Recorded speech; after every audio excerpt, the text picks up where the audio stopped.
say hamba kahle to Idres Naidoo.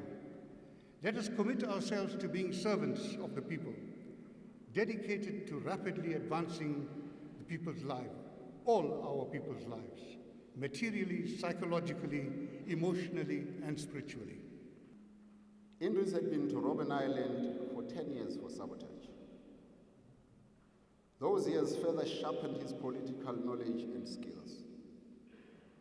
Comrade Idres and those of his generation deployed in our area of operation were a repository of politics, the culture and traditions of our movement, having served in it for a longer time. We drank from their fountain of wisdom and learned many truths about the history of our organization from them. I am eternally grateful for his teachings, his advice, and countless anecdotes, which gave us valuable insights into the movement we served. Comrade Idres' passing away comes at a time when our nation is grappling with the discourse of racism consuming South African society. His death, painful and untimely as it is, immediately alerts us to the goals of a non-racial country he was prepared to lay down his life for. His was a life that made him a global citizen, who felt a human being equal to others, whether in Mozambique, in Sweden, in the German Democratic Republic, or in central Johannesburg. He interacted with all groups as an equal, and his home was open to people of all walks of life, irrespective of their color, irrespective of their station in life. His passing away at this time is a silent yet powerful reminder to those in our society who are stoking the fires of racial hatred. Idres and his fellow comrades were among the first to be caught in the then Transvaal while committing sabotage as members of Umkhonto weSizwe. They were also the first guerrillas of Umkhonto weSizwe to be sent to Robben Island. Invading the historical space as also the first cadre to be shot by the apartheid forces when they were caught. Idres also exposed the brutality of the regime that did not think it had a duty to first attend to his wounds that had been received after being shot at the scene of the sabotage. Instead, the capturers showed disdain for the rules of war, preferring to interrogate him and search his home as he was bleeding from the shoulder wound, as we heard from his nephew, Kuben. From this action alone, the moral high ground of our military struggle was established and the poverty of the enemies was exposed. Indeed, as the ANC formally acceded to the Geneva Conventions, the apartheid government chose not to bind themselves to those conventions. The bravery of that first batch of soldiers should be appreciated from the perspective of the strength of the opposition army that were prepared to fight against. Although it was formed by the minority white population, it was a formidable army that had an advantage in conventional combat.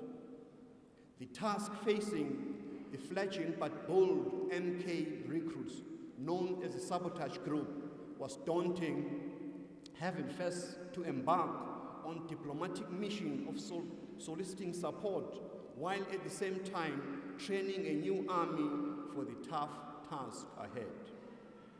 The decision to leave your home to fight for your cause is a decision that only patriots and dedicated internationalists make. Therefore, when we examine the role of that first sabotage group, we consider them to be in the same par with the likes of internationalists such as Che Guevara and others.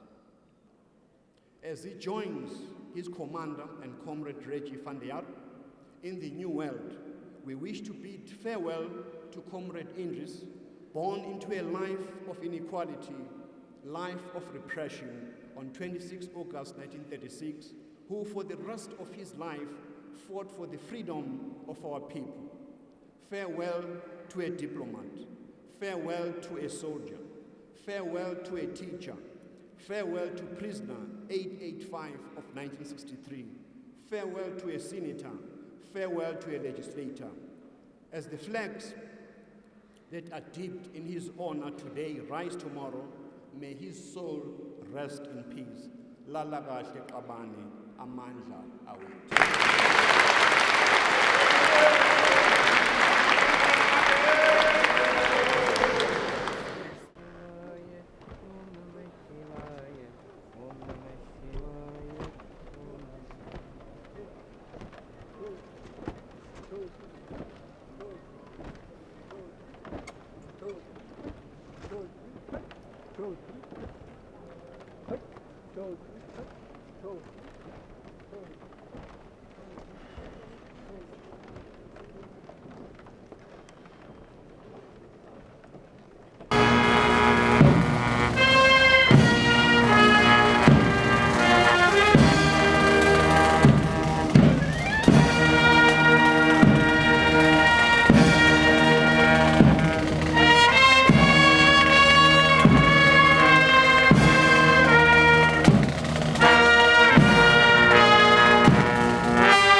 Show up.